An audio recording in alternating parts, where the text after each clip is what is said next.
городского округа Сыктывкар Анне Феликсовне Дю. Здравствуйте, дорогие сыктывкарцы! Сегодня мы здесь, чтобы почтить память наших ребят, погибших, отдавая свой долг Родине, погибших, защищая наш мир и покой.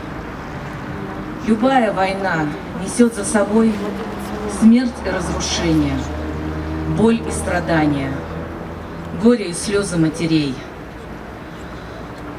Наш долг, живущих ныне, всегда об этом помнить.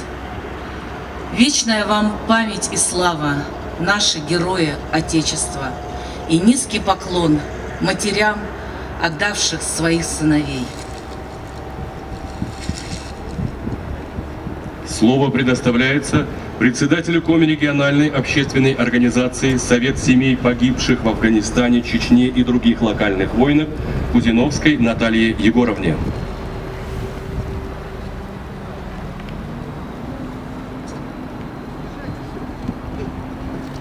Сегодня доставлена сюда земля, пропитанная потом и кровью наших сыновей. А видно то, что этот вооруженный конфликт происходил на нашей земле. Мы, матери, обращаемся к нынешнему и будущему поколению со словами: «Даже худой мир лучше хорошей ссоры». Пусть всегда будет мирное небо над всеми, без взрывов, без стрельбы. А если будут слезы, только слезы радости. История России – это история воинского подвига. Ни одно другое государство в мире не вынесло столько войн. Российским людям свойственна любовь к родному краю, где они родились и выросли, к своей родине. Эта любовь испокон веков проявляется в их готовности защищать, не жалея жизни, свое Отечество.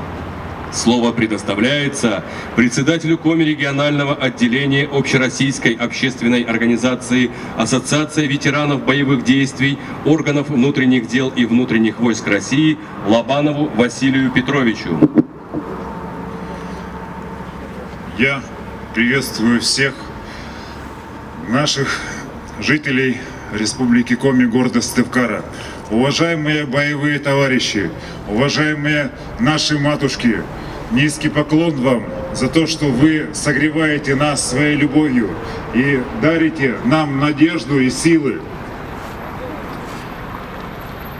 Возникла эта идея у нас давно, чтобы привести сюда землю, частицу земли с тех мест, где когда-то наши ребята проливали свою кровь. Но это не просто частица земли Северного Кавказа. Это символ тех ребят, которые не вернулись к нам, на нашу родную землю. И приходя на этот памятник, мы можем поклониться не только тем, кого привезли сюда в числе 89 человек, но и тех, кто пропал без вести. Именно эту цель мы преследовали в своей деятельности. И хочу, конечно, высказать особую благодарность казакам Терского войска за их поддержку, за их понимание, потому что среди них есть тоже ветераны боевых действий.